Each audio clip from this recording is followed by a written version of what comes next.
আসসালামু আলাইকুম রহমতুল্লাহি ওয়া বারাকাতুহু। হ্যালো এভরিওয়ান, সবাই কেমন আছেন? আশা করছি আপনারা সবাই অনেক বেশি ভালো আছেন। This is Emerson from Australia and this is Antar is on.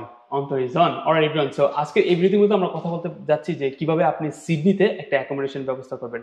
তো এখন এই অ্যাকোমোডেশন ব্যবস্থা করার জন্য আমরা অনেক হ্যাসেলের মধ্যে দিয়ে যেতে হয়। সো অন্তর ভাই আমাদেরকে অনেক সাজেশন দিবে যে ইজি ওয়েতে আমরা সিডনিতে একটা অ্যাকোমোডেশন ম্যানেজ করতে পারি। অলরাইট এভরিওয়ান, সো চলুন অন্তর ভাইয়ের কাছ থেকে শুনি যে কিভাবে ইজি ওয়েতে একটা অ্যাকোমোডেশন ম্যানেজ করা যায়। ভাইয়া, ফার্স্ট অফ অল আমি বলতে চাচ্ছি যে আপনি যখন এখানে আসছেন তখন কিভাবে একটা অ্যাকোমোডেশন ম্যানেজ করেছিলেন সেটা দিয়ে আমরা শুরু করি কথাবার্তা। আহ, আমি যখন ফার্স্ট অস্ট্রেলিয়াতে আসি, আমার ভিসা হওয়ার আগে থেকে একটা ভাইয়ের সাথে আমার পরিচয় ওকে। হয়েছে। সো ওই ভাই হলো দেশ থেকে কিছু জিনিস আনতে চাচ্ছিল। তো আমার তখন ভিসা হয় নাই, বাট আমি কনফিডেন্টলি বলতেছিলাম যে ভিসা হয়ে যাবে। ভিসা হয়ে যাবে, আপনার কি লাগবে আমি আসার টাইমে নিয়ে আসবো। ওকে। পরে ওই ভাই বলতেছে ঠিক আছে, সমস্যা নাই, তোমার যখন ভিসা হয় আমার জানায়, আমার যা যা আনার আমি তোমার কাছে পাঠাই দিব, আর এরপরে আমি তোমাকে রিসিভ করে নিয়ে যাব। তো উনি আমার জন্য বাসাটা ম্যানেজ করে। হুম হুম। আর এইভাবেই আমি আমার বাসা ম্যানেজ করছিলাম আর কি। কোনো একটা ভাইয়ার থ্রুতে। হ্যাঁ। So another thing is that দেখা যায় মেলবোর্নে অনেক অ্যাপ্লিকেশন আছে, যেমন গামট্রি, হুম। ফ্ল্যাটমেটস, তারপরে অ্যাম্বার, এই ধরনের অ্যাপ্লিকেশন কিন্তু মেলবোর্নে আপনার হচ্ছে আছে, আই মিন সিডনিতেও আছে। হুম। সো এটা তো কতটুকু ওর্থিট হইতে পারে বা কতটুকু ট্রাস্টেবল হইতে পারে, অ্যান্ড এখানে কোন কোন ওয়েতে আসলে অ্যাকোমোডেশন ম্যানেজ করা যেতে পারে? আমি আসলে অনলাইনের বিষয়টাতে একটু আনইজি ফিল করি। ওকে। কারণ অনলাইনে অনেক স্ক্যাম থাকতে পারে।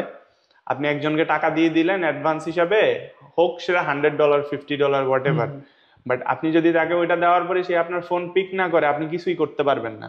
এখন দ্যাটস ইট। আপনি পুলিশ কমপ্লেন করবেন, পুলিশ বলে আমরা এইসব সিভিল বিষয়ে আসি না। আসি না। ঠিক আছে। সো এইসব কাজ করেও কাজ হবে না। সো আমার মতে যেটা সবচেয়ে বেশি ইজি সেটা হচ্ছে যে আপনি মানুষের সাথে একটু কমিউনিকেট করেন। একটা মানুষ আপনার জন্য বাসা ম্যানেজ করা ওটা কোনো বিগ ডিল না। সো আপনি যদি তাকে আগে থেকে বলে রাখেন, এক সপ্তাহ আগে থেকে, যে ভাই আমি আসবো, আমার জন্য প্লিজ একটা বাসা দেখেন, সো অবশ্যই সে আপনার জন্য বাসা দেখবে। এবার সে যেরকম মানুষই হোক, আমার কাছে মনে হয় না যে আপনার সাথে কোনো খারাপ কাজ করবে, but there are some bad people. So exactly ভাই, সো এক্স্যাক্টলি। আমি ওটা নিয়ে কথা বলছি না, বাট আমি বলবো যে আপনি অবশ্যই, যদি পরিচিত কেউ থাকে তাহলে অবশ্যই পরিচিত মানুষজনের সাথে কথাবার্তা বলবেন, বা খুঁজবেন। আপনার অনেক দূরের আত্মীয় হলেও আপনি তার সাথে কমিউনিকেট করার ট্রাই করবেন। আর এই তো আমার মতে একটু, this is the best way this actually. Is the best way to be honest, but there are some other way like marketplace, আপনি যেটা বললেন গামট্রি, হুম অ্যাম্বার, হুম। Whatever. বাট আমার থেকে ওগুলার থেকে আমার কাছে মনে হয় যে এটা অনেক বেশি প্রেফারেবল। বাট অ্যাট লাস্ট যদি আপনি কোনো কিছু না পান, দেন আমি বলবো মার্কেট প্লেসে দেখেন। ওকে, মার্কেট প্লেস বলতে আপনি কি বুঝাচ্ছেন, মানে কোথায়? ফেসবুক মার্কেট মার্কেটে যাবে? প্লেস, আচ্ছা, ইয়েস। ফেসবুকে যাবে। ওকে। ইয়েস, ফেসবুক মার্কেট প্লেস, আমি কোনো মার্কেটে যাওয়ার কথা বলছি না। তো আপনার ফেসবুক মার্কেট প্লেসে যদি আপনাদের লোকেশনটা দেন যে সিডনি অস্ট্রেলিয়া, হুম হুম। দেন আপনি রুম ফর রেন্ট বা শেয়ার্ড রুম ফর রেন্ট এরকম দেন, সার্চ দিলে আপনি অনেক বাসা পাওয়া যাবেন। সো মোস্টলি অনেক বাঙালিদেরও দেখবেন পোস্ট থাকে ওখানে। ঠিক হুম আছে। হুম সো হুম। আপনি বাঙালি, ইন্ডিয়ান, ইন্ডিয়ান না, বাঙালি, পাকিস্তানি বা এরকম টাইপের কিছু মানুষ আপনি মুসলিম দেখবেন। টাইপের মানুষ। ঠিক আছে। সো যদি এদেরকে পান, নামটা দেখলে আপনি বুঝবেন সে মুসলিম নাকি, বা যেরকমই হোক আপনার প্রেফারেন্স অনুযায়ী আপনি খুঁজে নিবেন। সো যদি ওরকম পেয়ে যান, তাহলে আপনি ওদেরকে নক করে ইন ডিটেল কথাবার্তা বলবেন। কোনো টাকা পয়সা অ্যাডভান্স দেওয়ার কথাতে আসবেন না। টাকা পয়সা অ্যাডভান্স দিবেন মোস্ট অফ দ্য কেসে, যারা খুব ডেসপারেট থাকে আপনার কাছ থেকে অ্যাডভান্স নেওয়ার জন্য, ওরাই স্ক্যামার। হ্যাঁ, মানে অনেক বেশি আপনাকে ফোর্স করবে আর কি, যে তুমি হ্যাঁ, দেখো কনফার্ম করো ফার্স্টে। বাসাটা বাসাটা চলে যাচ্ছে, আরে তোমরা টাকা না দিলে বাসা হারায় ফেলবা, এই সেই এই ধরনের কথাবার্তা যারা বলবে, they are most likely scammers. So be careful with that. And most importantly আমি যেটা বললাম যে অ্যাটলিস্ট দূরের আত্মীয় খোঁজেন, তাদেরকে দিয়ে খুঁজলে আপনার জন্য বেটার হবে। আপনার টাকাটা বাইরে যাইতে পারে, স্ক্যামার থেকে বাঁচার চান্সেস বেশি থাকবে। সো এই তো। So another thing is that অনেক সময় দেখা যায় যে এই জিনিসগুলো আসলে ট্রুলি হইতে পারে যে আসলেই বাসা চলে যেতেছে, তখন বিভিন্ন মানুষ আপনার ভালোর জন্য হয়তো বা আপনাকে বলতেও পারে যে তুমি কনফার্ম করে ফেলো, তা আদারওয়াইজ তুমি বাসাটা পাবে না। তো একটু ব্যাপার হচ্ছে কি, অল অ্যাবাউট আপনি কারো না কারোর মাধ্যমে বাসাটা ইন্সপেক্ট করান, হুম। অথবা এখান থেকে কারোর মাধ্যমে আপনি হচ্ছে ডিরেক্ট কথা বলার ট্রাই করেন। তারপর হচ্ছে একটা ব্যাপার, আপনি বুঝতে পারবেন যে আসলে আদৌ কি বাসাটা কনফার্ম করা যায় কিনা। কিন্তু ওইখান থেকে আপনি একাই সবকিছু করে ফেলবেন, ওইটা আসলে আমার মনে হয় আম, মানে এটা ভালো হচ্ছে না। হুম। কেমন যেন। আপনি যদি যদি আপনার কোনো মানুষ থাকে যে ইন্সপেক্ট করতে পারবে, সো সে আপনার জন্য একটা বাসাও খুঁজতে পারবে। ইন্সপেক্ট মানে হচ্ছে বাসা গিয়ে ডিরেক্টলি সশরীরে দেখে আসা আর কি। হ্যাঁ, সো আপনার ইন্সপেকশন যদি একটা লোক গিয়ে করতে পারে, সেই লোকটা আপনার জন্য ইন পার্সন গিয়ে অন্য বাসা দেখাও কোনো ব্যাপার না। ব্যাপার তো না। এই এই হচ্ছে বিষয়। বা আপনার যদি কাছের মানুষ হয়, আপনি তাদেরকে বলবেন যে ভাইয়া তুমি টাকা দিয়ে দাও, আমি আসলে তোমাকে টাকা দিচ্ছি। সো আমরা এরকম ভাবে অনেক স্টুডেন্টদেরকে, ইমরান ভাইও হেল্প করে, আমি নিজেও হেল্প করি, যে আমি কিন্তু অনেকের পে করে দিই ভাই, পে করে Just দেই। বিশ্বাসের উপরে থাকে হ্যাঁ, ব্যাপারগুলো। বাংলাদেশ থাকে বিশ্বাসের উপর। তাদের কার্ড থাকে না, তারা just বলে যে ভাই আমাকে পে করে দেন, বাসাটা কনফার্ম করে দেন। সেটাই বাট দিন শেষে ওরা টাকাটা দিয়ে দেশ দা মানে হচ্ছে একটা ট্রাস্ট গেইন করে ফেলে আর কি, এটাই টাকাটা দিচ্ছে। সো আপনারা এইভাবেও করতে পারেন, বাট সারাক্ষণ ইমরান ভাইকে বললে হবে না। না। ইমরান ভাই নিজেও স্টুডেন্ট, ইমরান ভাইয়ের কাছে টাকা আছে কিনা সেটাও একটা বিষয়। So, নট ইভেন অন্তর ভাই আমার কাছেও টাকা পয়সা নাই, আমি গরিব, আরো বেশি গরিব। হ্যাঁ, আমরা সবাই গরিব এখানে, বলে চলে আসছি হ্যাঁ। বড়লোক হওয়ার জন্য, চলো বড়লোক হবো। By the another thing is যে ভাইয়া এখানে কি মোস্ট অফ দ্য স্টুডেন্টস অ্যাপার্টমেন্টে থাকে নাকি হাউসে থাকে, আপনার কি মনে হয়?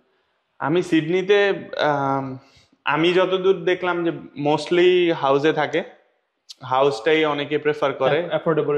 অ্যাফোর্ডেবিলিটি না, কজ হাউস আর এক্সপেন্সিভ।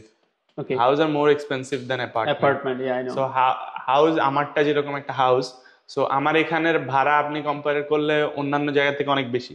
আপনি একটা এরকম 5 বেডরুমের অ্যাপার্টমেন্ট নিতে গেলে আপনি ইজিলি 700-800 পাওয়া যাবেন, বাট আমার বাসার ভাড়া অনেক বেশি, হিউজ। সো এই হচ্ছে বিষয় আর কি। বাট হাউস থেকে অ্যাপার্টমেন্ট গুলা একটু চিপ, বাট আপনি যদি অ্যাপার্টমেন্টে থাকতে যান, অনেক ক্ষেত্রে দেখবেন যে সামারের টাইমে অ্যাপার্টমেন্টটা অনেক বেশি গরম। হ্যাঁ। আর হাউসের মধ্যে আপনার একটা জিনিস ভালো কি, আপনার একটু বাতাস আসবে, আপনার ব্যাকইয়ার্ড থাকবে, ব্যাকইয়ার্ড থাকলে থাকলো, না থাকলে নাই, আপনি অ্যাটলিস্ট ইজিলি বাইরে অ্যাক্সেস করতে পারবেন, বাইরে যেয়ে বসতে পারবেন। কিন্তু অ্যাপার্টমেন্টের মধ্যে আপনি বসবেন কোথায়? আপনার পাশেও মানুষ, এই পাশেও মানুষ, সবকিছু একসাথে মানে একটু ম্যাচ। সেটাই। প্লাস আপনার একটা ধরেন যে গেস্ট আসলো, একটু হই হুল্লোড় হইলো, এই জিনিসটা নিয়ে কমপ্লেইন চলে যাবে, এগুলো একটা ঝামেলা। সো ওই ক্ষেত্রে I prefer to live in a house. Okay, and my next question is ভাইয়া, যদি আমরা এখানে কোথাও থেকে আপনার হচ্ছে হাউস রেন্ট নিতে চাই বা একটা রুম রেন্ট নিতে চাই, এটা প্রসেসিংটা কি হইতে পারে, পেমেন্ট সিস্টেমটা কি হইতে পারে? আচ্ছা, সো আমরা যদি রেন্ট নিতে চাই, এখানে দুইটা বিষয়। কেউ হচ্ছে যে বাসা লিজ নিয়ে রাখে, ওকে, তো আপনি যে লিজ নিছে তার থেকে রেন্ট নিতে পারেন। আবার ধরেন যে রিয়েল এস্টেট আছে, ওই রিয়েল এস্টেটের কাছে বাড়িওয়ালা বাসাটা বুঝাই দিছে যে তুমি আমার বাসা ভাড়া দিয়ে দিবা, তোমার থেকে আমি ভাড়া বুঝে নিবো, এন্ড তোমাকে আমি একটা পার্সেন্টেজ পে করবো। হ্যাঁ, ঠিক আছে। সো রিয়েল এস্টেটের থেকে আপনি ভাড়া নিতে পারেন। রিয়েল এস্টেট থেকে ভাড়া নেওয়ার ক্ষেত্রে মোস্ট লাইকলি তারা আপনার কাছে পে স্লিপ চাবে, আপনার কাছে ব্যাংক স্টেটমেন্ট চাইবে। সো এই জিনিসগুলো আপনার প্রোভাইড করতে হবে। কেপেবল কিনা, হ্যাঁ, are you capable to pay those rent. So ওই ধরনের, ধরেন আপনার একার পে স্লিপে হচ্ছে না, তখন বলবে যে তুমি তোমার আরেকটা ফ্রেন্ডকে অ্যাড করো, তোমাদের দুইজনের পে স্লিপ মিলায় যদি আমরা দেখি যে you guys are able to pay those rent, so আমরা তোমাদেরকে ওই বাসাটা দিব। ঠিক আছে। এখানে অনেক কম্পিটিশন থাকে। ধরেন যে একজন আইসা অনলাইনে অ্যাপ্লাই করলো যে আমি ওই বাসাটা নিব, ইন্সপেকশন অন থাকে, আমি দেখে গেলাম, আরেকজন দেখে গেল, তো এরকম অনেক থাকে। সো এই ক্ষেত্রে আপনার আরেকটা জিনিস কাজ, সেটা হচ্ছে রেফারেন্স। আপনি যদি একটু রেফারেন্স থাকে, আপনার আঙ্কেল, হ্যাঁ আলী ভাই দেখেন তো ওই যে আমার ভাতিজা আসছে, ওর আপনার এখানে নাকি বাসা লাগবে, হ্যাঁ ঠিক আছে ভাই আমি দেখতেছি। সো কাইন্ড অফ এই জিনিসটা। সো যদি এরকম ভাবে কেউ একজন যদি বলে দেয়, তাহলে আসলে ইজি হয়। বাট তার মানে এই না যে আপনার ওই বলে দিতেই হবে। বলে দেওয়া ছাড়াও বাসা অনেকে পেয়ে যায়। সো এটা depends on your luck. And কিভাবে পেমেন্টটা দিয়ে থাকেন আপনারা, ক্যাশে অর কার্ডে? কিভাবে?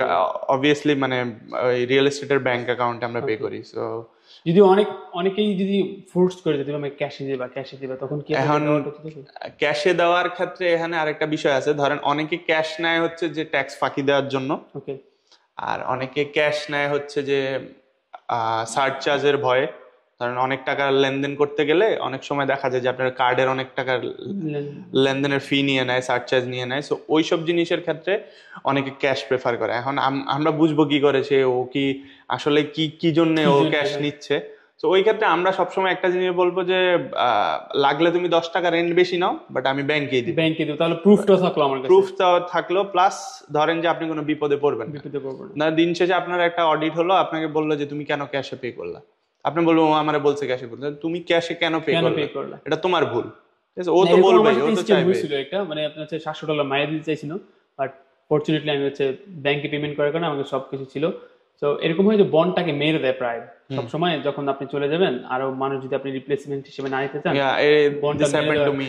বন্ডটা মেরে দিতে চায়, তখন কি হয়েছে এখানে আবার কিছু রুলস আছে। আপনার যদি ভিকেট ভিকেট নামে একটা ওয়েবসাইট আছে, ওইখানে গিয়ে যদি আপনি রিসার্চ করেন তখন দেখবেন ওইখানে টেনেন্ট এবং হাউসের জন্য অনেক রুলস আছে। যেমন টেনেন্টের জন্য 14 দিন আগে জানাইতে হবে যে আমি ছেড়ে দিব, দেন আপনি চলে যেতে পারবেন। আর হাউস ওনারদের অথবা যে ল্যান্ডলর্ড তার হচ্ছে তার 14 দিন পর ভ্যাকেট ডে আপনার হচ্ছে আপনি জানানোর 14 দিন পর বা ভ্যাকেট ডে 14 দিন পর হচ্ছে আপনাকে টাকাটা বন্ডের টাকাটা আপনার ব্যাক করতে হবে।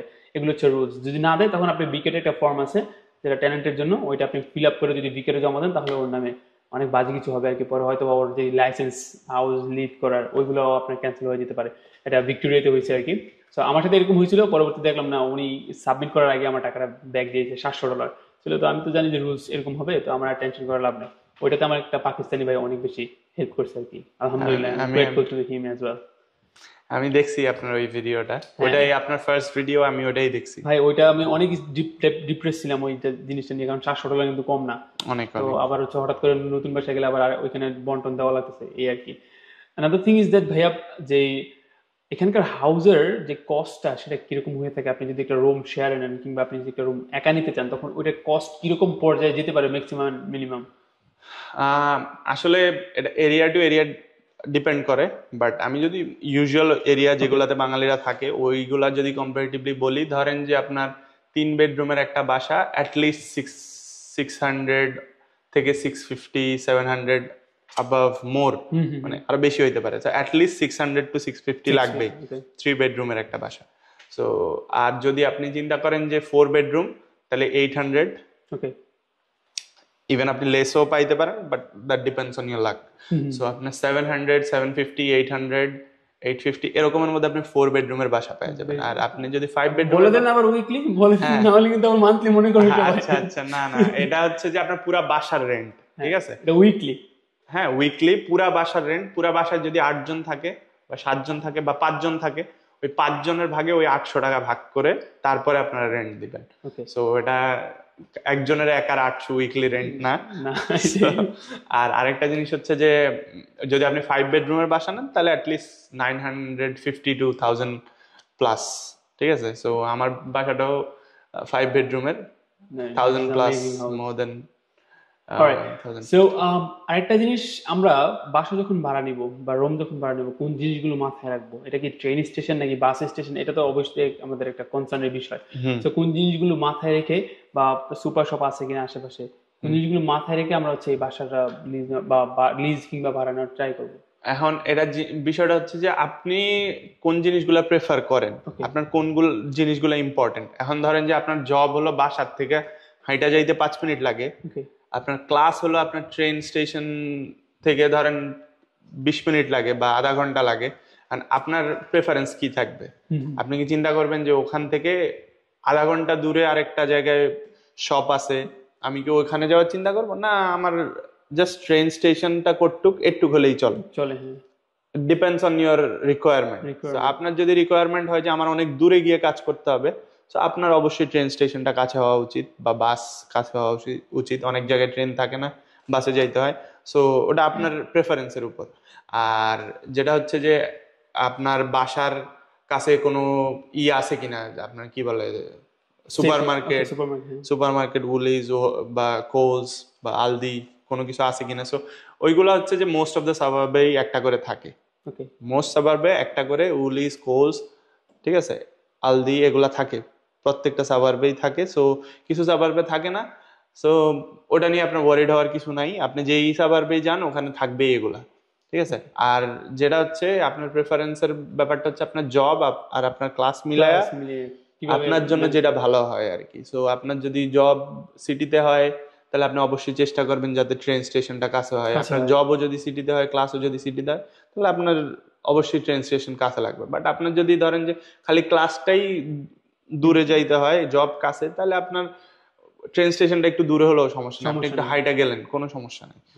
And the last question for you ভাইয়া is that কোয়েশ্চেন অ্যাকচুয়ালি এটা হচ্ছে একটা ডিসকাশন বলা যায়, এটা নিয়ে আমি একটু ফেড আপ। সেটা হচ্ছে আমি এর আগে আমার কিছু ল্যান্ডলর্ডের সাথে কথা বলছিলাম, যাদের সাথে আমি থেকেছিলাম। তারা বলছিল যদি কোনো স্টুডেন্ট থাকে আমাদেরকে পাঠাইও। তো নর্মালি যাদের সাথে ভালো সম্পর্ক হয়েছে, যাদের থেকে আসলে ভালো ফিডব্যাক পাইছে এবং এখনো দিচ্ছে ওরা, তার সাথে কথা হয়েছে যে most of the Bangladeshi, I mean বাকিদের নিয়ে কথা বলতে চাই না, আমাদের নিজেদের যেই স্বভাবটা সেটা নিয়ে কথা বলতে চাই, মোস্ট অফ দ্য বাংলাদেশি তারা কিচেন টিচেন এগুলোকে অগোছালো রাখে বাসার মধ্যে। সো আপনার কি মনে হয় যে আমাদের যে বাংলাদেশি মেন্টালিটিটা থাকে যে খাবার খাওয়ার পর ক্লিন না করা, কিচেন অগোছালো রাখা, আপনারটা মাশাআল্লাহ ক্লিন আছে ভাই।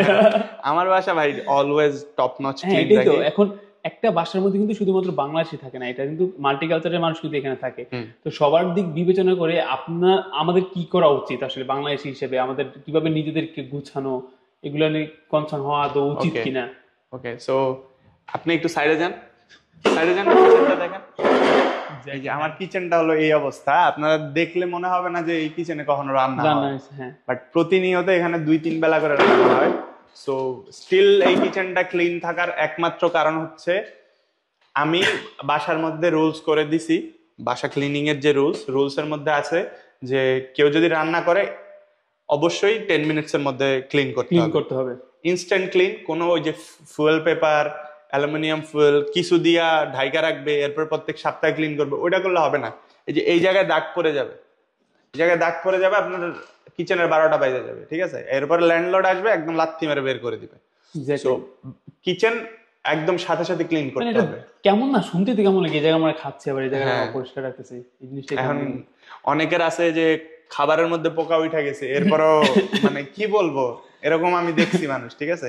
এরপর বাসার চারিদিকে ধরেন যে ময়লার বক্স একেবারে যেভাবে পারতেছে ওইভাবে রাখতেছে। তো ইভেন নট ইভেন আমরা আমাদের গ্রামে, আমাদের নরমালি বাসায় কিন্তু আমরা এভাবে থাকি না যেভাবে আমরা এখানে রাখি, বিকজ আমাদের ওই জিনিসগুলো আমাদের মা গোছায় রাখছে, ঠিক আছে? এখন আমাদের ঘাড়ে ওই দায়িত্বগুলো পড়ে নাই, বাট এখন আমরা যেহেতু এখানে আসছি আমাদের অবশ্যই দায়িত্বশীল হইতে হবে, আমাদের ওই দায়িত্বগুলো তো অবশ্যই কনসার্ন নিতে হবে, কারণ এখানে তো মাল্টিকালচার। হয়তো আমি আমার যে স্বভাবটা সেটা বুঝাচ্ছি যে ঠিক আছে আমি ক্লিন না, কিন্তু আরেকটা মানুষ আসতে পারে অনেক ভালো একটা ব্যাকগ্রাউন্ড থেকে, ঠিক না? এই জিনিসগুলো দেখলেন তার নিজের একটা অকওয়ার্ড ফিল হবে, আর এই জিনিসটা যখন আপনাকে বলবে তুমি কেন ক্লিন করো না, এটা যখন বলতে যাবে সে, তার কিন্তু অনেক কিছু চিন্তা ভাবনা করে বলতে হবে, কারণ এটা অনেক কিছু হয়ে যেতে পারে। অনেক সময় আপনার একজনের কাছে খারাপ লাগতেছে, তারপরেও সে বলতে চাচ্ছে না, হ্যাঁ, বলতে পারতেছে না, ম্যানারের কারণে। এখন আপব্রিঙ্গিং অনেক কিছুই ম্যাটার করে। আপনার আপব্রিঙ্গিং অনেকের ভালো হলো সে খাচ্চর হয়, আপব্রিঙ্গিং ভালো কিন্তু খাচ্চর, আবার অনেকের আপব্রিঙ্গিং খারাপ কিন্তু সে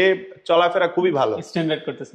এখন এটা হলো ডিপেন্ডস অন ইউ, আপনার মেন্টালিটি চেঞ্জ করতে হবে। আপনি অবশ্যই, আপনি যদি ক্লিন না থাকেন, দিন শেষে আরেকটা দেশের মানুষ আইসা বা অন্য দেশের কোনো একটা মানুষ যদি দেখে যে এই ছেলেটা ক্লিন থাকে না, তখন তার মাথায় যাবে যে বাংলাদেশিরা মনে হয় এরকম করে, আসলে বাংলাদেশিরাই মনে হয় ডার্টি থাকে, তারা মনে হয়। আমি অভিযোগ পাচ্ছি ভাই, অভিযোগ পাচ্ছি। তো আমি এখন যদি রেফার করি কাউকে, হ্যাঁ রেফার বলতে ইটস নট লাইক দ্যাট যে আমি টাকা পাই, এরকম না। আমার ভালো সম্পর্ক হয়েছে, ভালো ফিডব্যাক পাইছি, ভালো মানুষের কাছে গেলে আপনিও ভালো থাকবেন, এটা আমি প্রেফার করি।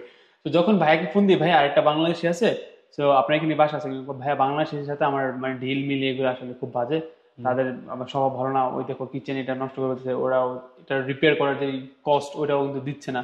তো এরকম আর কি। তো আমরা যারা বাংলাদেশ থেকে এখানে আসি, একটা মেন্টালিটি নিয়ে আসবেন, ইটস নট আওয়ার কান্ট্রি, এটা হচ্ছে আমাদের বাসা না, এটা হচ্ছে অন্য একটা বাসা যেখানে আপনার সাথে আরো অনেক মানুষ শেয়ার করে থাকবে কিচেন সবকিছু। সো এই জিনিসটা আপনি যতই আবর্জনা হন না কেন, আপনি যতই অপরিষ্কার হন না কেন, আপনি যে জায়গাটা ইউজ করতেছেন, যেটা অন্য মানুষ, আই মিন কমন এরিয়াটা, আপনি চেষ্টা করবেন সেটা যেন নিট এন্ড ক্লিন থাকে। তাহলে এটা আমাদের দেশকে ভালোভাবে উপস্থাপন করবে তাদের কাছে, এবং আমাদের নিজেদের যে একটা লাইফের পার্সোনালিটি আছে ওইটাও কিন্তু ভালোভাবে উপস্থাপন করবে। I hope so. Alright, friends, so that's all for them. Thank you very much for watching both of us. Till then, take care, bye bye, and see you in the next video. Assalamu alaikum.